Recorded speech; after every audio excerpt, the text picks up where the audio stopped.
Hello? Hold on. Hi, Hey, how's it going? it is wonderful. How are you? I'm okay. You trying to hang in now, you know. Brother man got so tired and shoveling all the snow. Oh, believe me, I totally understand. Not only did I shovel snow, man, I shoveled my neighbors and all that good stuff. So we got like 12. Oh, you were doing community service shoveling. Okay. Yeah, shoot. Yeah.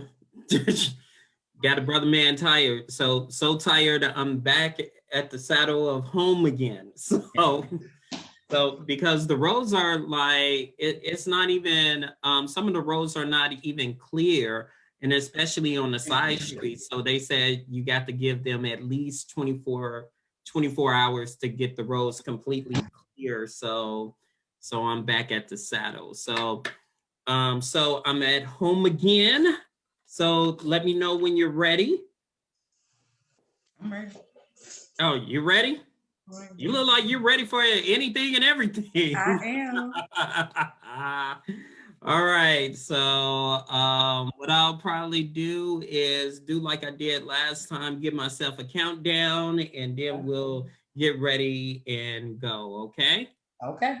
Okay, here we go. In three, two, one. Good evening and welcome to the Drive at Five on intellectualradio.com/iHeart radio station. I'm your host, Roman, and we have a terrific show planned for you today. Please don't forget to stay tuned to intellectualradio.com after the Drive at 5 for Warriors Talk with Rochelle at 6 p.m. with love and inspiration. She spreads throughout the week. And the difficult part about this that's so good that she spread the love throughout the week. Tuesday through Sunday, and she comes back on Monday and she do it again and again and again. So that's Rochelle with a smile on her face. So that's Warriors Talk with Rochelle. Tonight, my guest is a real estate investor, generational wealth builder. She is the founder and CEO of Hampton Real Estate Investments. Please give a Drive at 5 welcome to Whitney B. Hampton. Welcome to the Drive. Hey, how are you guys? I'm fine. I'm glad for that enthusiasm right there. I'm excited. Oh, okay. Well, let's see after the show. So please give intellectualradio.com/iHeart radio station your background. Sure. My name is Whitney Hampton. Like you said, I am the managing broker of Hampton Real Estate, managing partner of Hampton Real Estate and Investments. We are brokered by A Progeny Global, and we specialize in helping millennials create legacies of wealth by making home ownership a reality in 90 days or less. We seek to educate and to inspire, and we do this through our weekly podcast, Wealth Building Wednesday, our monthly newsletters, our quarterly home buying seminars. The goal is to inspire a generation of millennials who will take back the direction of our communities and build wealth simultaneously. So tell me, what inspired you to go into real estate and start creating generational wealth for yourself? So interestingly enough, my decision to go into real estate really was random. Okay, I have a degree in finance and Spanish from DePaul University. I was working in corporate America and management and was simply just, going along with life, saving my coins, doing the things that I needed to do. And my family I have a construction background, had been a part of many fix and flips. And so because of the what type of construction, can you be specific? General construction. So as a GC, a general contractor. Okay. So my uncles are general contractors. My grandfather was a general contractor. So even as a child, I was just always on construction sites, rehab sites. And so because of the huge success of like DIY Network and HGTV, I got the brilliant idea that we should pitch a show to them based on the work that we were doing. And so everyone was like, yep, that'll be a great idea, Whitney. Let's try it. And the day that we had gotten together to shoot, they said, wait, we're missing an essential part of the show. And I said, what? We need a real estate broker. And so I said, oh, okay, who should I choose? Who should we use? And they said, Winnie, why don't you just get your real estate license? So I have been like this my whole life. Give me an idea, I run with it. So they said it on the spot. I Googled what it took to be a real estate broker, signed up for the class, started the following week, got my license 6 weeks later, and I had a real estate license. Again, I was working in corporate America. I was going to DePaul at night. So there wasn't really any time for me to actually be a real estate broker. So I didn't think anything else about the license, and we didn't win the pitch for the show. So 6 months later, I said, man, I have this license. I'm not putting it to any use. Maybe I should just let people at least know that I'm a real estate broker. On the Metro, I let one of the conductors know that I was a real estate broker, gave him my card.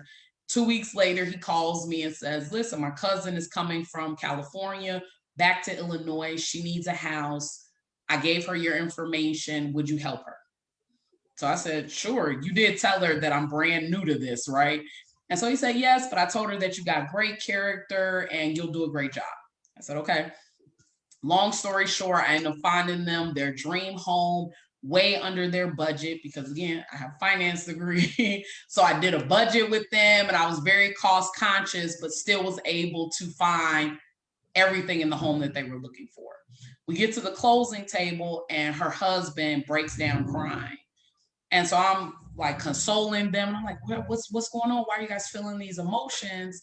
And he said, we are the first people in our family to ever own.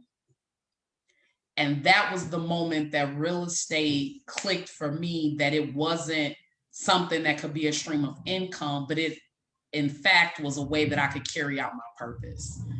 And so I have done that ever since. And that's why my purpose is to educate. My purpose is to be able to transform communities through real estate and teach others how to do that. So describe your company to us. Sure. In layman's terms, because there's many facets of investments, many facets in real estate. So in layman's terms, describe your company to us. Sure. So at the most minute level or the most basic level, we are a real estate brokerage, right? What differentiates us is that educational piece. What differentiates us is the mission and vision that we have. It's not simply that we want to show property or help someone buy a house or help someone sell a house. That is the very basic of what we do. What we do is we provide real estate strategies to help you build wealth through real estate. So anyone can say, and I hear this a lot from real estate brokers, buy a home so that you can build wealth. Purchasing a single family property does not inherently create wealth. You actually have to do that on purpose. You have to have a strategy and a plan in order to see real estate turn into wealth, or allow real estate to be a wealth building tool, a vehicle for wealth building. And so my company shows you how to do that. Whether you are purchasing single family homes, whether you are purchasing cash flow buildings, which are multi-unit buildings, or whether you're doing serious investing, fixing and flipping or fixing and holding, we teach you how to do that. Give us an example. You mentioned a plan. Give us an example of a plan for us. Sure. So for instance, I had a client this weekend who I have been working with for a couple of months. When they came to me, they did not have the best credit. And so they told me during our consultation, the first thing I ask anyone that is interested in working with me is, what are you looking to do? What are your real estate goals, short-term and long-term? So her real estate goals were to own a multi-unit building, to be a landlord. So I said, okay, these are the things that you'll need to do to be able to do that, which meant your credit score needed to be at a certain point. You needed to have 6 months worth of reserves saved and things like that. So we pulled her credit, saw that the score was not where it needed to be. So I immediately started helping her to fix her credit. Once the credit score was where it needed to be, then we got her pre-approved. Okay, so she's now pre-approved at the max amount that you can actually be pre-approved for under FHA. Okay, so now we sat down again and it becomes, this is how much it's going to cost you for a mortgage. How much are you looking to net per month? How much do we need to net per month in order to see the amount of money that you're looking to see? So in 5 years, you can begin to purchase property cash. So we sat and put together a plan and a budget for her to be able to do that. Okay, we're going to go. So hold that thought. So we got a list of questions, and some is going to be like, oh, there's that Roman Morrow question. Okay. So be prepared for that. Okay. So bit by bit, I want you to help me. Let's say I don't know anything about real estate. I'm coming to you. I don't know about investment. So let's say I'm on unemployment and receive a stimulus check. Why should I invest my stimulus or part of my unemployment into creating a generational wealth? So the first thing I'm going to tell you is when we're doing a consultation, what type of real estate are you trying to purchase, right? So if you're looking to purchase a multi-unit building, which is one of the types of properties that I'm a strong advocate for when you're a first-time home buyer and you're not a contractor, right? That's one of the easiest ways to build cash flow. So you come to me and you say, I want to purchase a multi-unit building. I have unemployment. I'm going to need financing. I'm going to let you know, unfortunately, you can't get financed on unemployment. Okay, you actually have to be working a job and getting a paycheck, lender income. So the first step is that if you've been furloughed. What if you're furloughed? It's the same thing. It's the same thing? Yep. Okay. And that's what I was just about to say. If you've been furloughed or you lost your job, they will not recognize that as income. So they'll require you to wait until you're either back at that job actively working or that you found another job. Let me add to that question. Let's say, because a lot of companies, they're waiting to a certain point to let you go or something like that. How can a person still obtain, a house or a multi-unit or something like that? They know they're going to have some type of job, for at least the next 6 months, but they don't know about the future. So they're currently working and currently getting a paycheck? Yes. Or they've been furloughed? No, they're currently getting a paycheck as of now. But they don't know how much longer they'll have it. Correct. Because Yes. it's okay. Right. Then they could get pre-approved. What would happen is they would express that during the consultation. We would discuss, okay, what your options are. So if you're doing a multi-unit building, we're going to look at what is the mortgage going to be on that building. Then we're going to look at what are the rental incomes or comps in that area. Now, not having a job or knowing that you're not having a job, we're taking a risk, right? Meaning the person that's looking to purchase. And I'm going to explain all of those risks. You really don't want to purchase and not have any way to sustain the real estate, right? Because that makes you high risk for foreclosure or, for becoming late on your mortgage, dropping your credit score. But if you're adamant, like, Winnie, I want to do this because this is actually the next thing that I want to do in life. If this corporate America or whatever job you're doing doesn't pan out, your goal is to be in real estate and use this as a stream of income. We'll get you financed. We'll look for property. We'll make sure that the numbers work, where essentially your tenants are going to be able to pay your mortgage.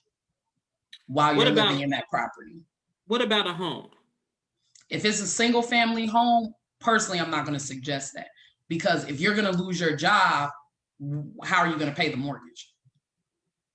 Well, the way it's set up now, and I'm just going by, what are we going to talk about forbearance and deferring the payments? Not just the forbearance, but also let's look at the unemployment is higher than what it's supposed to be. So there are actually, some people are making more from unemployment than they were at their job. Right. So what? Go ahead. I'm sorry. Go ahead. It's just a huge risk. That's a huge risk. It's a risk to do it with a multi-unit building, but you're likely to be able to be okay because you have essentially other streams of income coming in, right? Your tenants can cover the mortgage. For a single family home, only you can cover that, right? So if you lose your job, even if you get unemployment, there's no knowing how long you'll have unemployment. We know with our governmental systems, things change all the time. You could be getting the increased level of unemployment, and then in 3 months, it could be below what you were getting before. You don't know. So for that to be your sole source of income, that's a huge risk. And I would say a good way to be set up for foreclosure or a short sale. And we are not in the business to do that. Though I am a firm believer that real estate can be used to build and generate wealth, we are not doing that just willy-nilly. It has to be strategic. You have to think through it and plan for it and do it in a way that you almost shelter yourself from some of the things that could occur. A pandemic, a recession. You have to be able to still be able to withstand and sustain the investment that you're making. This is an asset. This is an investment. But what if you have children? What if you live check to check? You have children and you have mouths to feed. Mm-hmm. So that comes into play as well. You say to that. So when you're saying you have children, you have mouths to feed, how are you purchasing a home that you may not be able to afford, helping the children and their mouths? I just want to make sure I'm understanding that. Well, what I'm saying is, let's say, for example, you are employed for now. Mm-hmm. You got the money for now. Mm-hmm. But you have 1 or 2, maybe 3 children, and you're doing fine, but you want to invest now. So we do a multi-unit, not the single family. You were asking about a single family.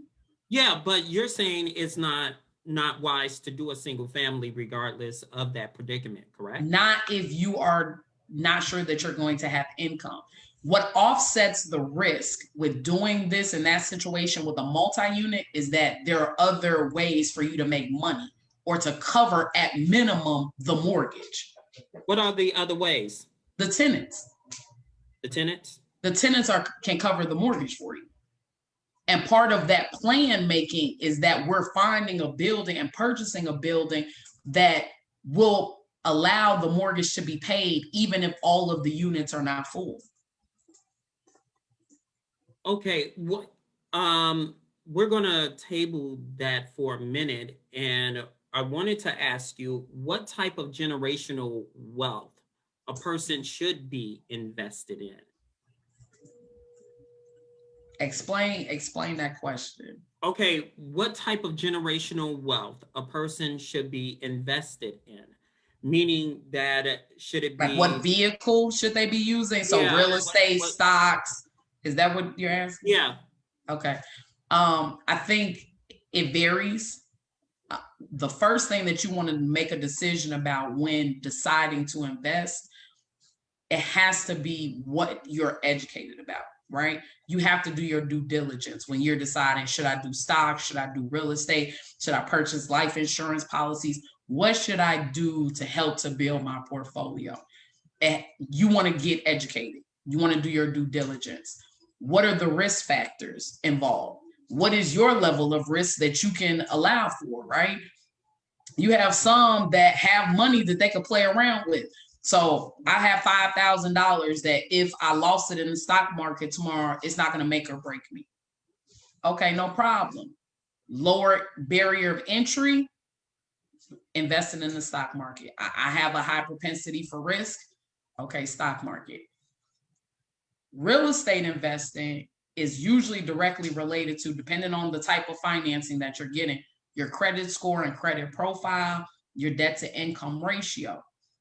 The barrier to entry may be higher for some, right? If you don't have money saved up for those out-of-pocket costs, if you don't have the credit score yet, it's going to be harder for you to get financing. So we work on those things. A stock, of course, you don't have those requirements, but you do want to be educated or you're going to lose money. But what if the stock is like slow in receiving your return? Like, is at a snail pace? You're getting like $50 increase. You're not getting the $1,000 like GameStop a couple of days ago. So I personally am a strong proponent, like I said, of real estate investing for a number of reasons. One, real estate rarely just straight depreciates, right? Even if it's a slow trickle, industry-wide, real estate tends to appreciate. If it's one of the most stable things that you can invest in. If you get your credit together, there are so many programs that will help to cover the down payment, the closing costs, your out-of-pocket costs, that even if you couldn't save because you're living paycheck to paycheck, $10,000 or $20,000, with $8,000, we can likely get you into something, right? What are some of the programs you mentioned that? What are some of the programs? So you have down payment assistance programs, and they differ county to county, state to state. But some of them that we have here in Illinois, you have the IDA program. So IDA gives up to $7,500 towards your down payment of a single family or a 2-flat unit building. You also have the Cook County program, MMRP grants, which is the micro market recovery program. And they provide up to $15,000 in certain areas. And it's not even credit based. It's just that you're purchasing in some of the underserved or what we call distressed communities on the South and West side. You some lenders actually have specific down payment assistance programs that they offer if you use them as your loan officer. So if, let's say, if do you specialize in loans or as well? No. But I have a team of lenders that I work with and use. That can also provide grants and stuff like that. Absolutely, as well. Yes. Okay, so let's go step by step. Let's say I'm dumbfounded, okay? So you don't have to agree. I'm just saying that I'm following along. That's all. So let's say I'm about to or looking into purchasing some real estate. Yes. What are the first steps a person should be doing before looking or considering purchasing real estate, like a home or a 2-flat, like you mentioned? So the first thing that we're going to do is you're going to have a consultation. We're going to decide what type of real estate goals you have, what type of property you're interested in. Once we determine that, we're going to have you get pre-approved. The pre-approval is what I call like our guiding light. This is going to tell us the max amount that you're qualified for as far as price point. It's going to tell us the amount of taxes that you're qualified for and what your monthly mortgage payment will be at that price point. Why is this important, Whitney? Your mortgage is made up of 4 things: the principal on your loan, your interest rate, your property taxes, your homeowner's insurance. Property taxes and homeowner's insurance are assessed every year. Principal and interest are stretched out over 30. So the biggest portion of your mortgage are your property taxes and homeowner's insurance. So we pay really close attention to those property taxes to provide you more buying power. And of course, those taxes are going to be based on the areas that you're interested in looking in. Once we've gotten that pre-approval letter, then you would actually start to look at property with your real estate broker. Once we've started to look at property, we find one that makes sense economically. We've done the budget. We're going to put in an offer on that property. If the offer is accepted, you're going to have 4 out-of-pocket costs immediately: earnest money, inspection, appraisal, and real estate attorney fee. What's earnest money? Earnest money is what we call consideration in a contract. This is what you're going to provide to the seller to let them know that you're serious about closing on this deal. It's usually about 1% of the purchase price. It's your money. It actually goes towards your closing costs, but the seller gets to hold it. Inspection, we'll do that within 48 hours of the seller accepting your offer. This tells us the good, the bad, the great, and the ugly about that property. If there's anything that we don't like in that inspection report, we will provide anything we'd like the seller to remedy to the real estate attorney. That's your third out-of-pocket cost. That's real estate attorney is going to negotiate with the seller to take care of the things you've requested. Your fourth out-of-pocket cost, the appraisal that'll be ordered by your lender. This is to make sure at minimum your home is worth what you're paying for it. The goal is that it's worth more, and then you have equity. What is equity? The difference between how much your home is worth and how much you still owe on it, and you can actually borrow against that. That's another way that you can actually build wealth through a single family home as well as a multi-unit, but that's a way that you can do it through a single family home. It's just not usually instant. So those are your 4 out-of-pocket costs. Then you're going to have 2 costs at the closing table: down payment, closing costs. Your down payment, depending on what type of loan you have, can be 3.5% for FHA, 3, 5, or 10% for conventional, no down payment for VA. And that's, of course, only for veterans. Okay, now I know there's the last part of it. So again, pretend that I'm stupid here. You're going through acronyms, and then you're saying 3% to 5% to whatever percentage. Can you give me dollar amounts so people on intellectual radio would know? Because I know there's a wide range. So for earnest money, I say that it's 1% of the purchase price. So that's based on what you're purchasing. If it costs $350,000 for the building that you're looking for, your earnest money could potentially be up to $3,500, 1% of that. For your down payment, it's again 3.5% of whatever you're purchasing. So if you have a $100,000 home or building that you're purchasing, you would have a $3,500 down payment for an FHA loan. FHA loan is one of the loans that that is government backed, right? So if you wanted to know what FHA is, it's just the Federal Housing Authority, but or Federal Housing Administration. So it's one of the loan products that's offered to those that what they consider are more risky, because they allow for a lower credit score. You can have a 580 credit score and be approved for an FHA loan.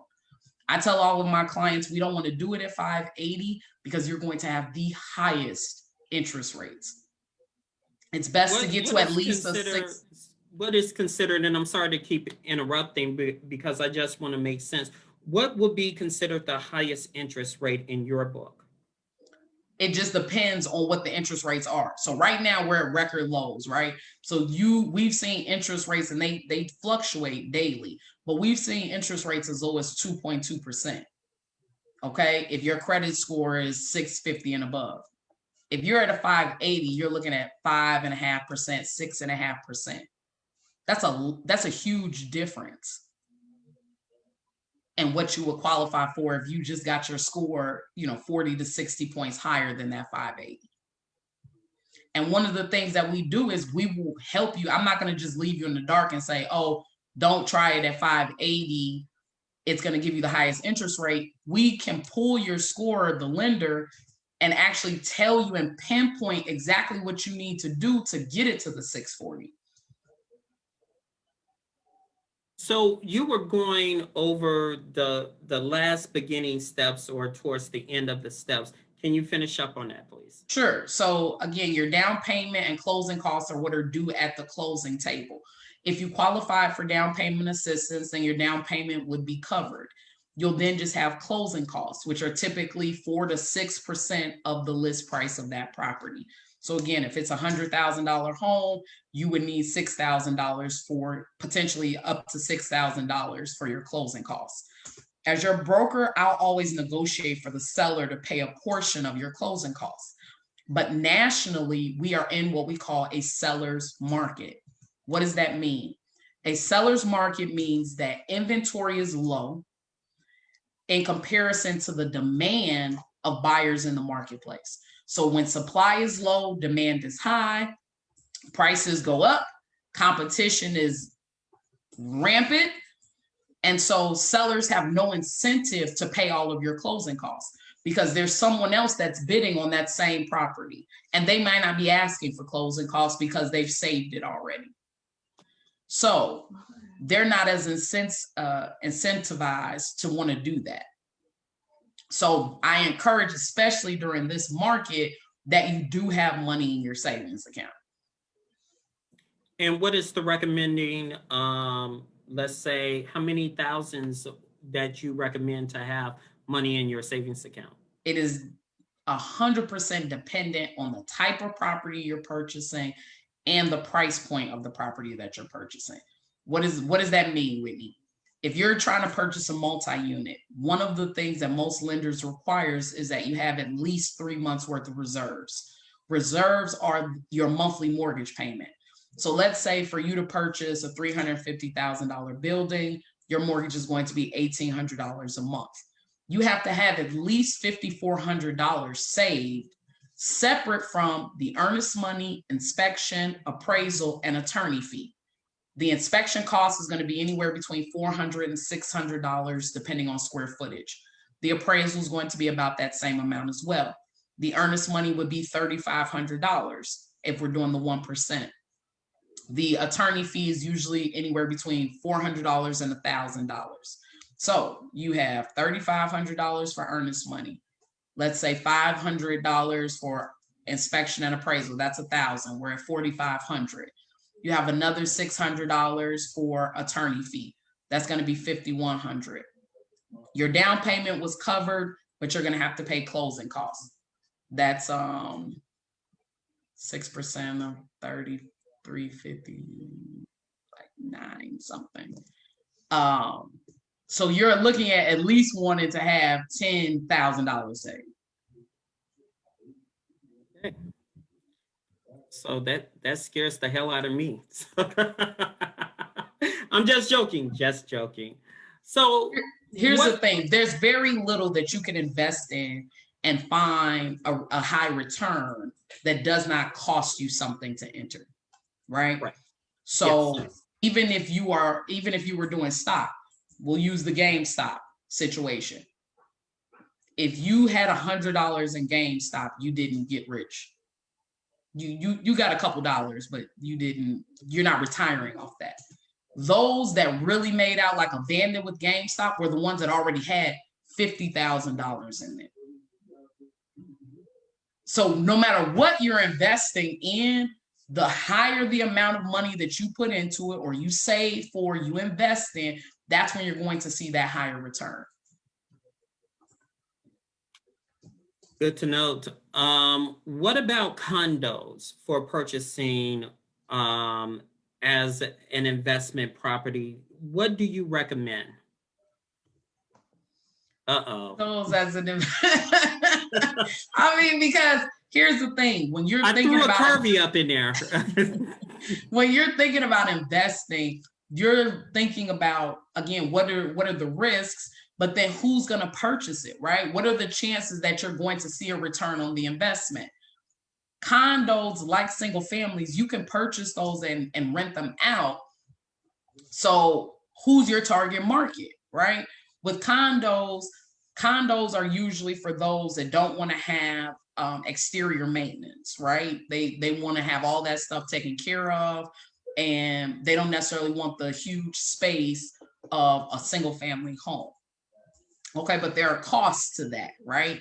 Because you're going to purchase your property, so you have a mortgage, but then you're also going to have HOA fees, which are your homeowners association fees. depending on where you live, you can have a homeowners association fee and a master association fee. So what is that? They're essentially the same thing. It's just certain condominiums have different verbiage that they use for them. All of them are directly tied to the maintaining of the property. Because you, again, are not handling the exterior, they're charging these fees and they're putting them into what we call reserve accounts. And this is to handle that if, for snow plowing, like right now, that pays for the snow plowing that happens at your condominium, landscaping. If the condo building ends up needing a new roof, the reserves are there to take care of that. Now, sometimes there's not enough in the reserves because you have to have a certain amount of reserves at all times. So they'll charge what you call a special assessment fee, which means that they're charging an additional fee on top of your monthly usual homeowners association fee to cover whatever needs to be done in the property. And that can range from an additional $200 to an additional $3,000. So for me, again, whatever you're choosing to invest in, you want to do your research and due diligence on. Those are not necessarily huge sales points for people when you get to thinking about the different types of fees that are associated with condos and then the maintenance of condos. I've heard horror stories about condominium boards who are not necessarily taking care of the building, or they're not listening to the requests of those that live in the building. Let's say I want to use one of the properties for an Airbnb. What would you say to that? Mm-hmm. Make sure it's in the area that that people are going to be willing to rent in, right? I think Airbnbs can be an awesome investment, but we have to be cautious, right? So there are tons of people that lost a lot during this pandemic who had Airbnbs. And they lost a lot of money.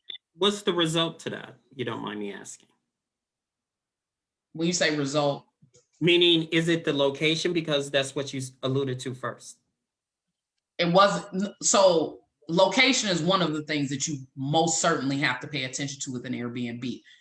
The other part of it, those that lost during this pandemic, was because of the laws that came out, right? All of the different, I don't even know what they were calling meaning it, that you have to get a license and stuff like that. That's what you mean? Okay. And all these different, all these new regulations that you had to go through to be able to even continue on renting your property as an Airbnb. Okay, those are things that you didn't necessarily foresee that could potentially have been fatal to your Airbnb business. So again, anytime you're deciding to do an investment, whatever it is, you have to do your due diligence. You want to plan for the unforeseen. If I can't rent this Airbnb out for the next 9 months, could I continue to sustain the property? So those are things that you want to pay attention to. You really can't get around doing that due diligence. When it comes to Airbnbs, location means everything, because that's one of the biggest parts of why someone would choose your location and how you would be able to maintain it and keep it profitable throughout the year. If your Airbnb is near the loop, you'll probably have that thing rented all the time because people are traveling to Chicago. They want to be near downtown. That makes perfect sense. Even if you're in like a Bronzeville High Park area, because it's relatively close to downtown and you have the lakefront and everything there. Those things make perfect sense. Would I suggest necessarily that someone be creating an Airbnb in a violence-ridden area? No. Now, I remember we had this discussion earlier on, but just to emphasize, I'm going to ask this question again. There are grants out there for first-time home buyers and or for people who are willing to invest. can you name some of the grants they provide for first-time home buyers or people who are willing to invest? Go ahead. So, yeah, like I said, IDA, which does the $7,500 down. They also have what we call a IDA Smart Buy down payment assistance, which will actually pay up to $40,000 in student loans and provide $5,000 towards the purchase of your property. That's if you're the a MMR student. That's if you're a student, if or you have student loans. If you have student loans, you don't have to be currently a student. but if you have student loans. And what's the name of that Yes, again? but you cannot have any. It cannot equal more than $40,000. Okay, got you. So what's the name of that again? It's the IDA Smart Buy program. Okay, go ahead. I'm sorry to interrupt. I just want to make sure. No, you're good. You're good. So yep, we have the IDA program, 7,500, the new one that they came up with, the Smart Buy, up to $40,000. And I just want to reiterate, you can't have more than $40,000 in student loans, because the deal with this program is that they're going to pay off your student loans. So they will pay off your student loans up to $40,000. If you have more than $40,000, you can't take advantage of this program.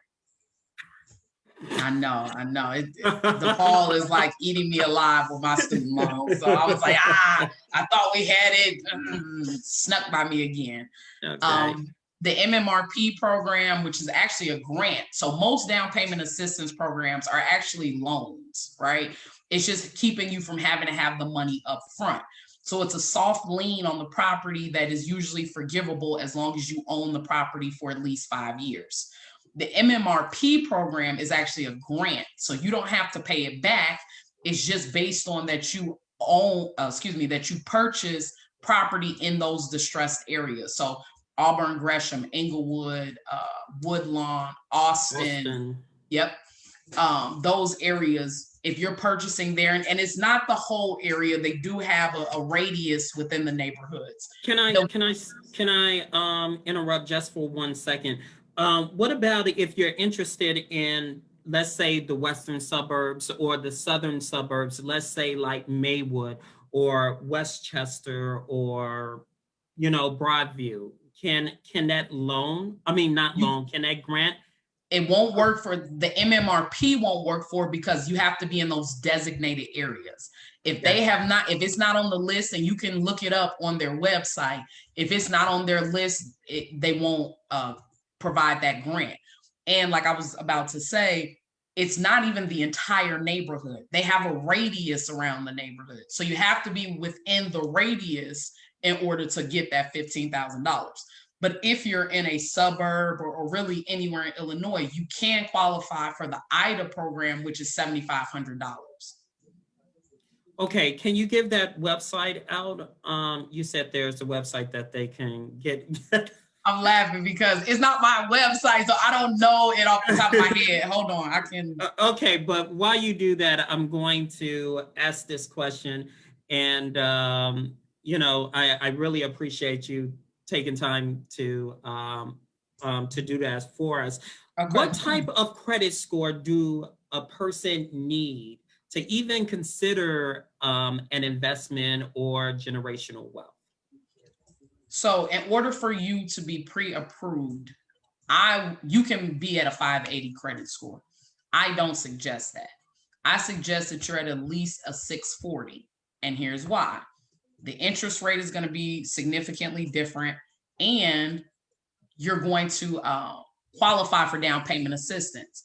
Those programs that I mentioned, they have a credit score requirement. So if you're at the 580, you won't qualify for any of those programs. You need to be at that a minimum 620 for some of the programs, but the majority of them are 640. They also have the Keosha program. I forgot to mention that. What is the Keosha program?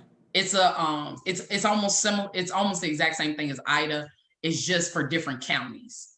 So it's up to the $7,500. Okay. So let's say I'm on a break. Go ahead. I just wanted to give you this website. And can you say it like twice, just in case somebody grabbing a pen or a paper or something like that? Of course. So if you go to nhschicago.org,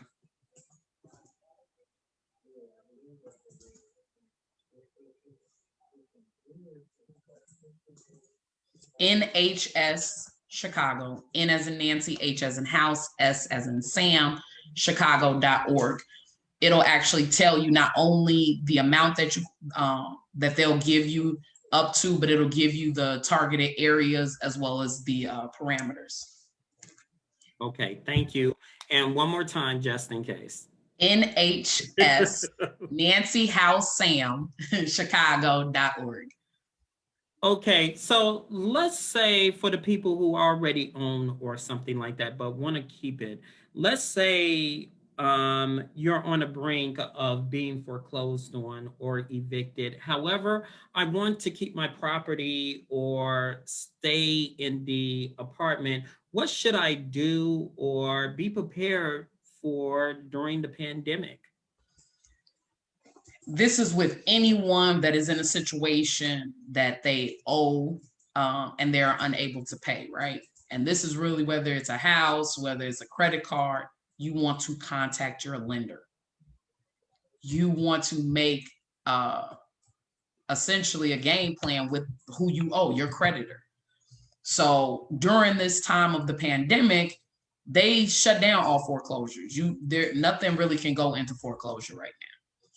So what should have happened is if you lost your job or you were furloughed or there was a drop in income, one, you could have filed for unemployment. Two, you wanted to contact your lender and let them know your situation. And then you can go into forbearance or deferment of payments for 6 months. Then they also allowed for an extension as the pandemic, of course, continued to plague our country. So you would have wanted to ask for that deferment. If after the deferment, again, for some reason you weren't able to pay, you're going to go back to that lender and just continue to negotiate. I can't pay, but I don't want to lose my property. The truth is the bank doesn't want to take the property from you either. They don't gain by foreclosing on properties because they end up having to sell those foreclosed properties at a discount. They can't sell it for full price. So they don't get any joy in trying to take the property from you. So if you communicate and let it be known what your situations are, even if you came to them and said, listen, I can't pay everything right now, let's put it on deferment, but I'm going to make $300 a month payments until you can turn your situation around, that's the best way to do that. So let's say the landlord or the mortgage company is not willing to work with you during the pandemic.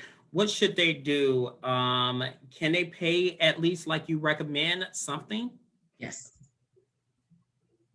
So you just have to keep those receipts just in case they try to evict you and say, at least I tried. So when it comes to a foreclosure, they're not going to just evict you. They can't. Legally, there's a very long,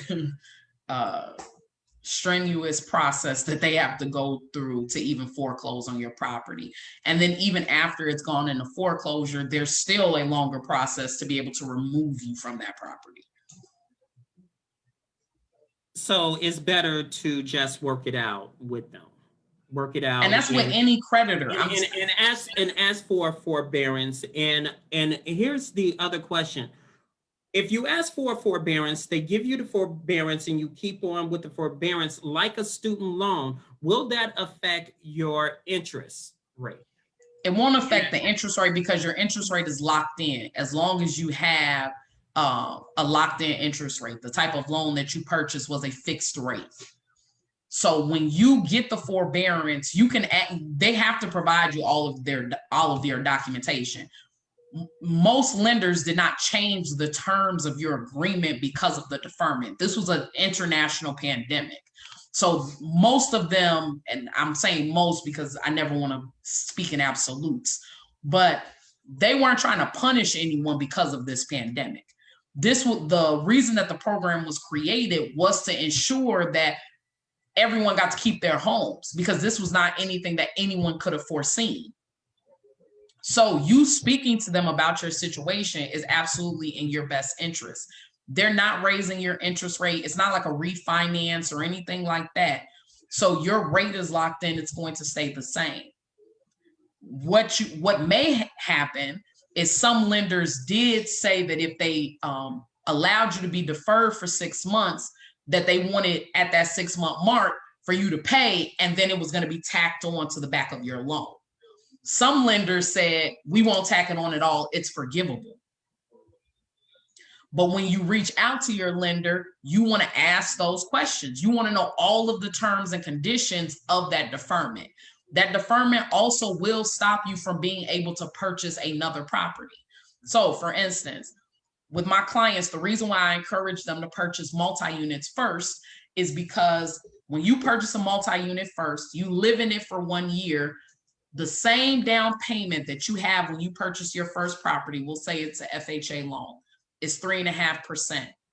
A year later, you can purchase another multi-unit building or your single family home that you love and still have a 3.5% down payment. If you do it the reverse way, you purchase a single family first, 3.5% down payment, and then a year later you say, I'm going to buy a multi-unit. It's now considered investment property, and you have a 25% down payment. The average person cannot afford to give. I mean, we have trouble providing for a 3.5% down payment. The average person cannot give 25% down on a property. The reason that is because there are incentives for you to become a first-time home owner, right? There are government programs that say we need to see this amount of individuals own homes in the United States, right? We need to meet this quota. So these low down payments are an incentive for you to go buy. Investment property, there's no incentive for that because the government's not trying to help you make money. Now, can you ask your landlord for forbearance, or how would that go? Landlords are not given what you call forbearance. They've almost had no choice but to accept if tenants are saying that they cannot pay. What I encourage tenants, because I do property management, I encouraged all of my tenants that if there was a situation where they could not pay or they lost their job, one, again, communicate that. Don't just not pay rent for 6 months. Reach out to your landlord or property manager and say, this is what happened, and then create a plan. If that means you're going to give $200 a month instead of $900 until you get back on your feet, okay.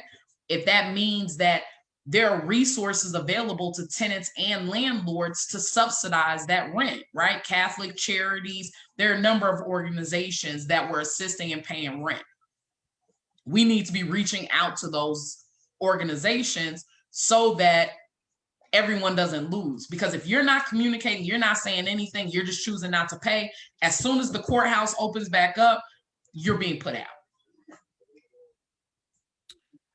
Let's say I have a big car payment, repossession, eviction, or foreclosure on my credit report. What is the first thing I need to do in order to remove it, or, I don't get penalized? Oh, you're already laughing for it to, not to get on my credit report, or I don't get penalized for it. It's going if on. I think about investing. I'm just going to say that you're not going to avoid a bankruptcy, a foreclosure, or a repossession being on your credit report. What you can do is fight to have it removed.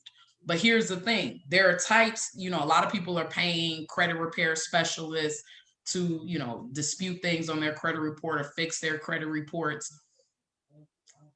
A lot of times, depending on the credit report, the credit repair specialist that you're using, they could just be doing suppression of accounts. What is suppression of accounts? Yep. It means, what that means. Yeah. It means that it's going to go away, right? They're going to have disputed it. It went away. And then you're like, yes, I'm good. My credit score is 700 now. Let me go apply for a mortgage. You're going to get pre-approved. But then you're going to go to underwriting. And underwriting is going to do an intent search. And all of that's going to come back. Because they didn't actually get it removed. They just had it suppressed for a moment. And Whitney, how do you know the difference? You want to ask them, what tactics are they using? Account suppression merely means that you're going and saying, I want to dispute this. It's not necessarily a legitimate reason. And because they didn't respond within 30 days, it has to be removed from your account, right? But if within that, let's say 35 to 90 days, it's really 31 to 90 days, they come back and actually respond with, this was a legitimate account, it will come back on your account, which is why you have people who pay a whole bunch of money for credit repair and they're like, everything was removed and then it came back because it was suppressed. It wasn't actually removed. And then you'll be mad at that person that's supposed to be the credit specialist, right? So what advice that you will give to people? Let's say if my car got repossessed and and I worked something out and I got to try tooth and nail to get it not on my credit report, So here's the thing, you have ways that you can do like a pay for delete. So sometimes if something goes into collections or you have something repossessed, sometimes you could pay a portion of what you owe, and it can be as low as like 15-20% of what you owe, and ask them to delete it once you've paid it, or to say paid in full on your credit report. That, of course, removes the negative remark and will begin to boost your score. What about a settlement on your credit report that this account is settled? What that do on your credit report? You don't really want it to say settled because it gives the implication, and the scoring model is going to say you owed something, you didn't pay it, but you negotiated. You really want it to either be removed or say paid in full or in good standing. But wouldn't that settlement be removed anyway if there's a lot of time? Nope. Well, yes. If time passes, yes, things have to automatically fall off your credit report. But you don't want to wait the time. There's a statute of limitations. That could be 7 years. It could be 5 years. It could be 3 years.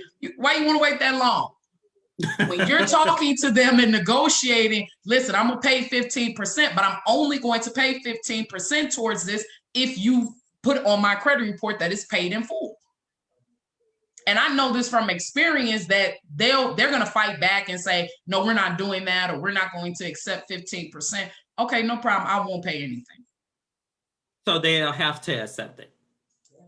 They're going to tell you that they're not. And they're supposed to. They're not supposed to accept less than. But believe me, something is better than nothing.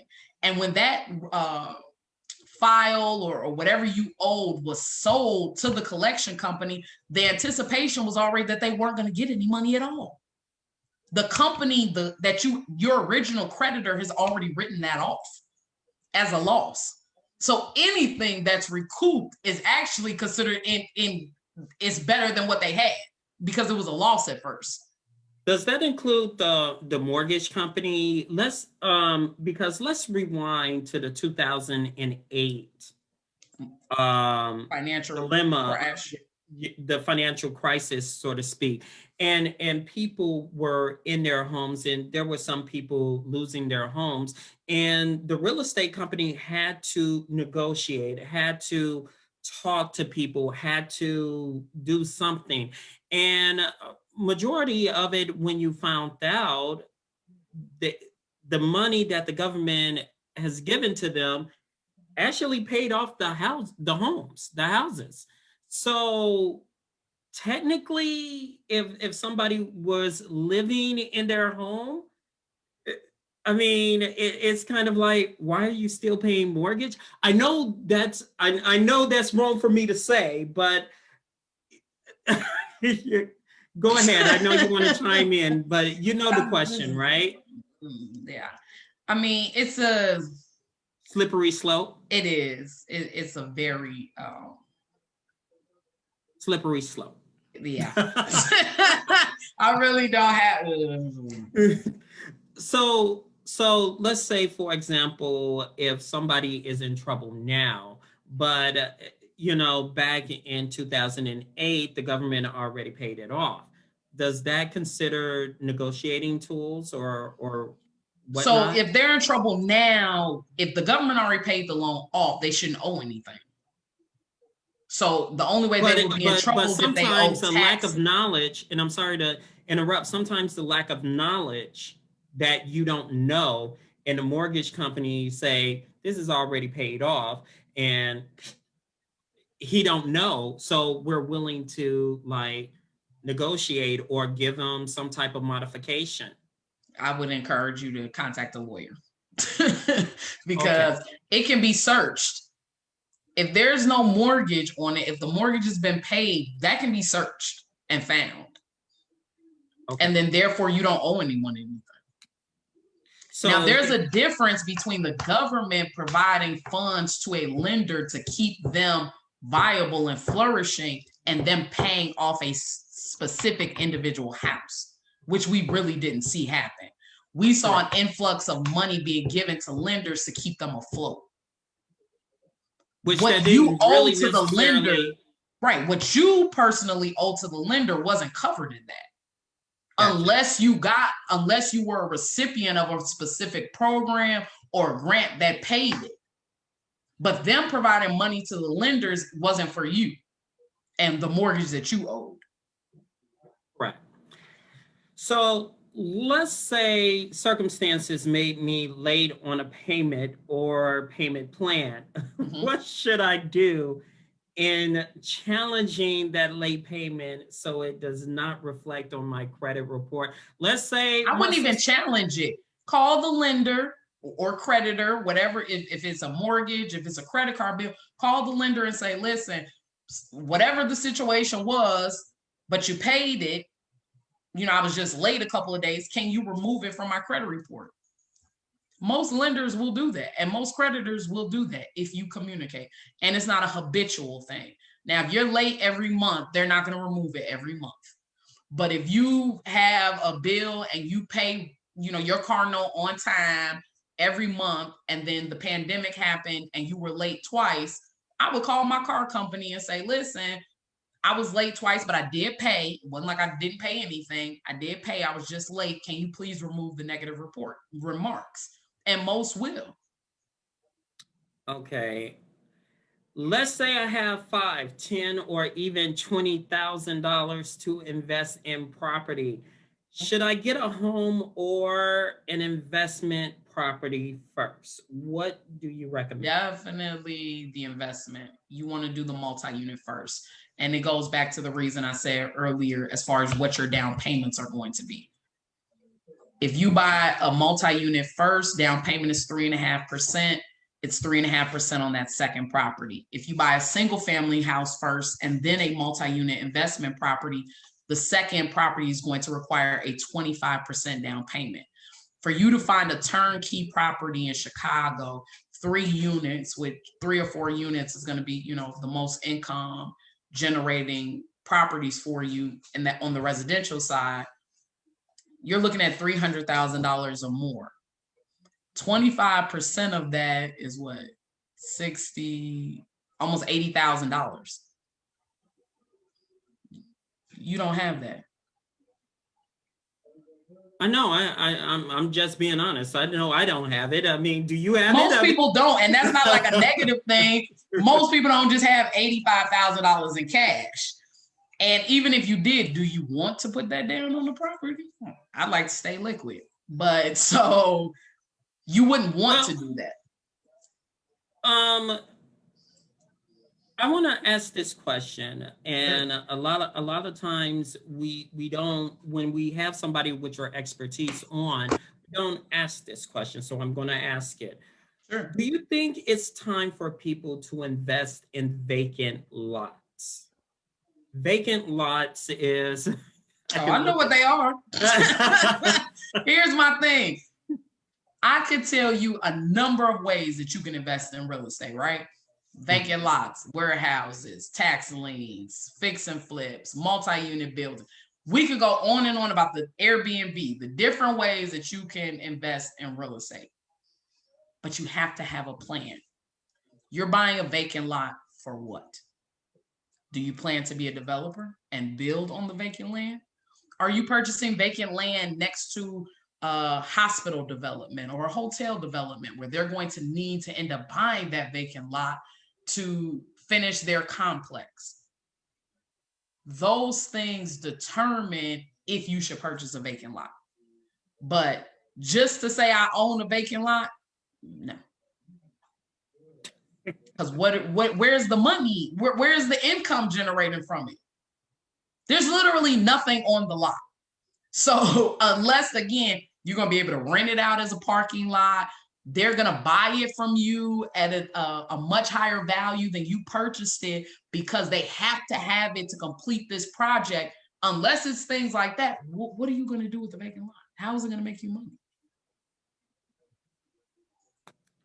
Well, you can hold on to it until, you know, the regentrification comes in. I mean, yeah. You can hold on to stocks for 25 years too, and until they, you know, hit $1 million. Yeah. So it's on the vacant lots, right? Again, I gave you very specific times where it makes perfect sense. Right. If it's going to generate income. Again, now, if you get a lot for $1 and you want to hold it for 30 years, sure. $1 didn't cost you anything. You're not losing anything. But if you have to make the choice between putting $20,000 to buy a lot or using $20,000 as a down payment on a multi-unit building, I need you to put it on the multi-unit building. Okay. Anything that we did not cover that you want to add to the conversation, that basically tell me something that we don't know about investment or generational wealth. Tell me something that every single time that we have somebody with your expertise on, and again, we like, it's the same old questions over and over. Tell me something new that we don't know that you want to add. That you can do it. I think most people see real estate investing or the idea of building wealth as this far off idea, and it's not. You can take steps right now today to start to build that legacy of wealth for your family. Part of it is getting your credit score together. Part of it is saving for down payments, saving to be able to invest, pulling back from some of those things that, you know, you don't have to have, you just want to do them, so that you can begin to build that legacy of wealth. So if there was anything that I want people to know that maybe they don't, is that you can do it. I can't tell you how many consultations I have, and when I tell them what we need to do in order for them to purchase, and they're like, this is it? I thought I needed an 850 credit score. I thought I needed $30,000 in the bank. I thought I needed, no.